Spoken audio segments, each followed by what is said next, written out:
আন্তর্জাতিক মুদ্রা তহবিলের ব্যবস্থাপনা পরিচালক ক্রিস্টালিনা জর্জিভা অন্তর্বর্তী সরকারের প্রধান উপদেষ্টা অধ্যাপক ডক্টর মোহাম্মদ ইউনূসের নেতৃত্বের প্রশংসা করেছেন। মঙ্গলবার সন্ধ্যায় ওয়াশিংটন ডিসি থেকে ডক্টর ইউনূসের সঙ্গে ফোনে আলাপকালে তিনি এই প্রশংসা করেন। অন্তর্বর্তী সরকারের প্রধান উপদেষ্টা হিসেবে দায়িত্ব নেয়ার পর থেকে বাংলাদেশের অসাধারণ অর্থনৈতিক পুনরুদ্ধারের কৃতিত্ব অধ্যাপক ইউনূসকে দিয়েছেন আইএমএফ এর ব্যবস্থাপনা পরিচালক ক্রিস্টালিনা জর্জিভা। আলোচনায় বাংলাদেশের চলমান অর্থনৈতিক সংস্কার, আঞ্চলিক পরিস্থিতি এবং আগামী ফেব্রুয়ারিতে অনুষ্ঠেয় জাতীয় নির্বাচনকে ঘিরে চ্যালেঞ্জের বিষয়গুলো উঠে আসে।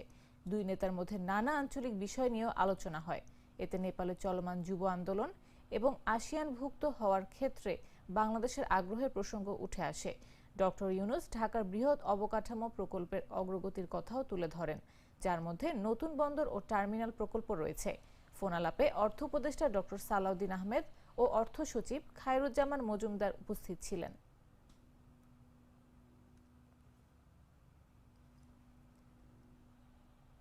ঢাকা ও পার্শ্ববর্তী এলাকায় আজ বজ্রসহ বৃষ্টি হতে পারে, সেই সঙ্গে দিনের তাপমাত্রা সামান্য বাড়তে পারে বলে পূর্বাভাস দিয়েছে আবহাওয়া অধিদপ্তর। বুধবার সকাল 7টা থেকে পরবর্তী 6 ঘন্টার জন্য দেয়া পূর্বাভাসে এই তথ্য জানানো হয়েছে। পূর্বাভাসে আরও বলা হয়েছে, আকাশ আংশিক মেঘলা থেকে অস্থায়ী মেঘলা থাকতে পারে। বাতাস দক্ষিণ দক্ষিণ পশ্চিম দিক থেকে ঘন্টায় 8 থেকে 12 কিলোমিটার বেগে প্রবাহিত হতে পারে। এতে আরও বলা হয়, ঢাকায় আজ বজ্রসহ বৃষ্টি হতে পারে। সকাল 6টায় তাপমাত্রা 26.4 ডিগ্রি সেলসিয়াস এবং বাতাসে আর্দ্রতার পরিমাণ 95% ছিল। গতকাল মঙ্গলবার সর্বোচ্চ তাপমাত্রা ছিল 29.0 ডিগ্রি সেলসিয়াস এবং আজ বুধবার সর্বনিম্ন তাপমাত্রা পাওয়া গেছে 26.2 ডিগ্রি সেলসিয়াস।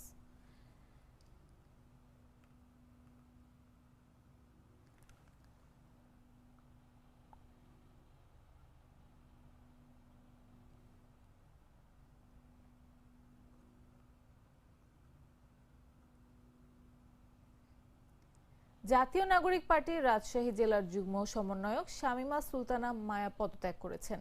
পদত্যাগের কারণ হিসেবে তিনি দলের সাম্প্রতিক কর্মকাণ্ড তার নীতি ও আদর্শের সঙ্গে সামঞ্জস্যপূর্ণ নয় বলে উল্লেখ করেছেন।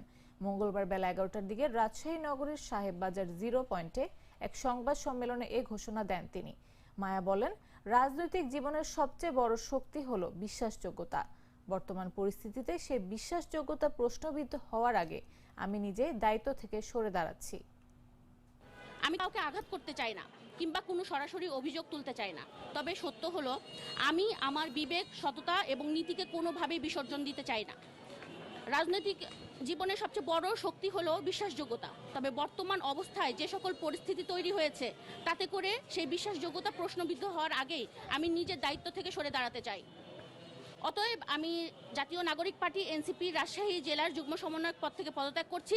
আমি মনে করি এটি শুধু আমার জন্যই না, দলের জন্য একটি ইতিবাচক সিদ্ধান্ত। কারণ একজন মানুষ তার বিবেকের কাছে সাংঘর্ষিক অবস্থায় থাকলে এই পরিস্থিতিতে সেই সংগঠনকে সঠিকভাবে উপকৃত করতে পারে না। আমি দৃঢ়ভাবে অঙ্গীকার করছি যে ভবিষ্যতেও আমি সমাজ ও দেশের জন্য ইতিবাচক কাজ চালিয়ে যাব। একই সঙ্গে দলের প্রতি আমার শুভকামনা থাকবে। আমি আশা করি জাতীয় নাগরিক পার্টি গণমানুষের আস্থা অর্জন, স্বচ্ছ রাজনীতির চর্চায় আরো দৃঢ় ভূমিকা রাখবে। চুয়াডাঙ্গার আলমডাঙ্গায় মেয়াদোত্তীর্ণ ডেঙ্গু ও ইউরিন টেস্ট কিট সংরক্ষণ ও ব্যবহার করায় কণা নার্সিংহোমকে 40,000 টাকা জরিমানা করেছে জাতীয় ভোক্তা অধিকার সংরক্ষণ অধিদপ্তর চুয়াডাঙ্গা জেলা কার্যালয়। মঙ্গলবার দুপুর 1টার দিকে আলমডাঙ্গা শহরের 71 ও হাজিমোড় এলাকায় এই অভিযান চালানো হয়। জানা যায়, আলমডাঙ্গা শহরের 71 মোড়ে কণা নার্সিংহোমের ল্যাবের ফ্রিজ থেকে মেয়াদোত্তীর্ণ ডেঙ্গু ও ইউরিন টেস্ট কিট জব্দ করা হয়। পরবর্তীতে ভোক্তা অধিকার সংরক্ষণ আইন 2009-এর 51 ধারায় প্রতিষ্ঠানটির মালিক মাহমুদ শাহরিয়ার আতিক 40,000 টাকা জরিমানা করা হয়। অভিযান শেষে মেয়াদোত্তীর্ণ টেস্ট কিট বা রিয়েজেন্ট ব্যবহার না করা, প্রয়োজনীয় কাগজপত্র হালনাগাদ এবং অন্যান্য অনিয়ম দ্রুত সংশোধনের নির্দেশনা দেওয়া হয়।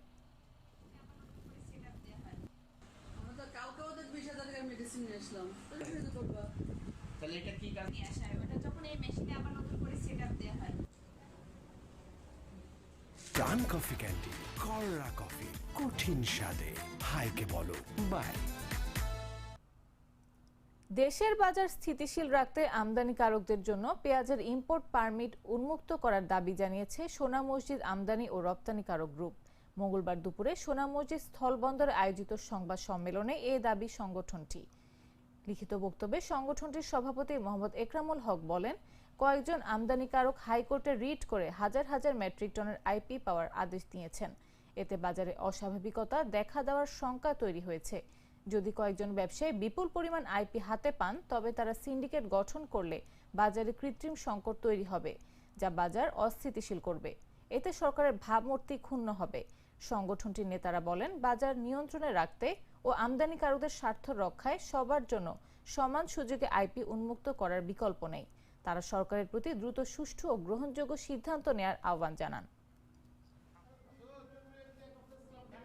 যে পরিমাণ মজুদ আছে এবং কৃষকের কাছে যে পেঁয়াজ আছে, এই পেঁয়াজটা থাকার কারণে আপনার কৃষক যাতে ন্যায্য দাম পায় সেই বিবেচনা করে আইপিটা বন্ধ করে দেওয়া হয়েছিল।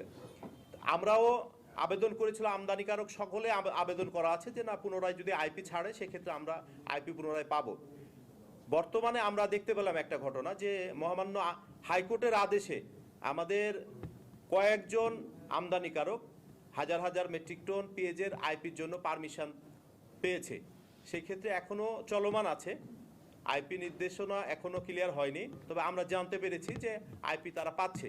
এইভাবে যদি আইপিটা ইস্যু হয়ে যায়, তাহলে আমাদের বাজার যেটা আমরা আশা করছি যে আমরা বাজারটা সঠিক জায়গায় নিয়ে আসতে পারবো, এই জায়গায় কিন্তু আমরা আসতে পারবো না। কেন যে কয়েকজনের হাতে বাজারটা জিম্মি হয়ে যাবে। আমরা যে পেঁয়াজটা 30 টাকা থেকে 40 টাকায় আশা করছি, এই জায়গায় আমরা আর আসতে পারবো না। টাঙ্গাইলের মাওলানা ভাসানী বিজ্ঞান ও প্রযুক্তি বিশ্ববিদ্যালয়ে ছাত্র সংসদ নির্বাচনের রোডম্যাপ ঘোষণার দাবিতে মানববন্ধন কর্মসূচি পালন করেছেন শিক্ষার্থীরা। মঙ্গলবার দুপুরে বিশ্ববিদ্যালয়ের প্রশাসনিক ভবনের সামনে এ মানববন্ধনের আয়োজন করা হয়। বক্তারা বলেন, মাওলানা ভাসানী বিজ্ঞান ও প্রযুক্তি বিশ্ববিদ্যালয় কেন্দ্রীয় ছাত্র সংসদ গঠনের দাবিতে আমরা দীর্ঘদিন ধরে ধারাবাহিকভাবে সংগ্রাম করে আসছি। আমাদের সুস্পষ্ট দাবিগুলো হচ্ছে গঠনতন্ত্র প্রণয়ন, নির্বাচনী রোডম্যাপ প্রকাশ, অবাধ, সুষ্ঠু, শান্তিপূর্ণ ও নিরপেক্ষ নির্বাচন আয়োজন। কিন্তু দুঃখজনকভাবে বিশ্ববিদ্যালয় প্রশাসন নামমাত্র একটি কমিটি গঠন করলেও এখনো পর্যন্ত কোনো সুস্পষ্ট নির্বাচনী রোডম্যাপ প্রকাশ করেনি। তারা আরও বলেন, পূর্ব ঘোষিত সতর্কবার্তার ভিত্তিতে আমরা মানববন্ধন কর্মসূচি পালনে বাধ্য হয়েছি। দ্রুত নির্বাচনী রোডম্যাপ প্রকাশ করা না হলে বৃহত্তর কর্মসূচি দেওয়া হবে। মাওলানা ভাসানী বিজ্ঞান ও প্রযুক্তি বিশ্ববিদ্যালয় কেন্দ্রীয় ছাত্র সংসদের দাবিতে দীর্ঘদিন যাবৎ সংগ্রাম করে আসছি। সেই সংগ্রামের ধারাবাহিকতায় আমরা আজকে মাওলানা ভাসানী বিজ্ঞান ও প্রযুক্তি বিশ্ববিদ্যালয় কেন্দ্রীয় ছাত্র সংসদ নির্বাচনী রোডম্যাপের দাবিতে আমি তো মশলা বদলে ফেলেছি, এবার আপনিও বদলে ফেলুন। একবার প্রাণ গুঁড়া মশলা ব্যবহার করেই দেখুন। জানাবো আন্তর্জাতিক সংবাদ।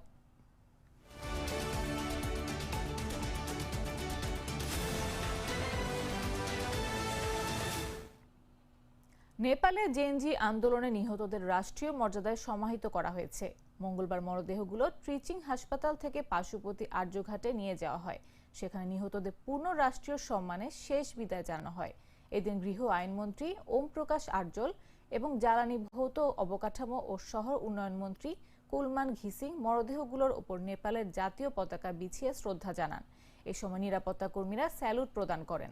নিহতদের কয়েকজনের মরদেহ তাদের নিজ জেলায় নিয়ে শেষকৃত্য সম্পন্ন করা হয়। এর আগে জেএনজি আন্দোলনে নিহতদের শহীদ ঘোষণা করেছে সরকার। এছাড়া 17 সেপ্টেম্বর জাতীয় শোক দিবস ও সরকারি ছুটি পালনের সিদ্ধান্ত নেওয়া হয়েছে। দুর্নীতি, সরকার বিরোধী নিপীড়ন এবং সামাজিক যোগাযোগ মাধ্যমে নিষেধাজ্ঞার প্রতিবাদে গত 8 সেপ্টেম্বর রাস্তায় নেমে আসে নেপালের তরুণ সমাজ। কিন্তু নিরাপত্তা বাহিনী জলকামান, টিয়ার গ্যাস, রাবার বুলেট এবং গুলি ব্যবহার করে বিক্ষোভকারীদের ছত্রভঙ্গ করার চেষ্টা চালায়।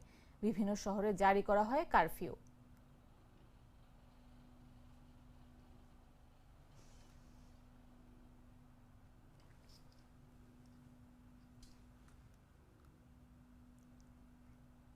এবারে খেলার খবর।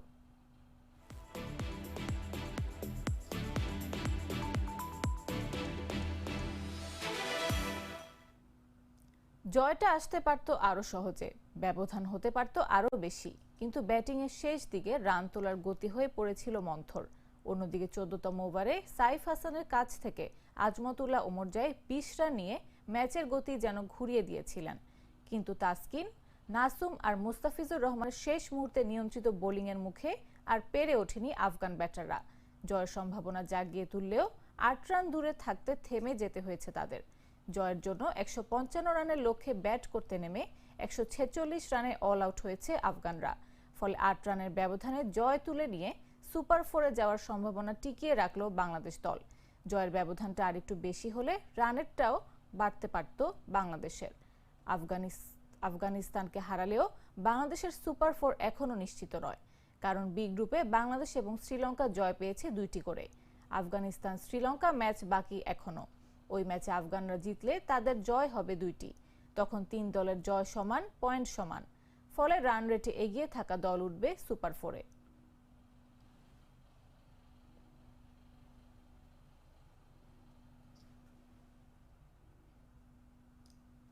দর্শক, এই ছিল এখনকার মতো।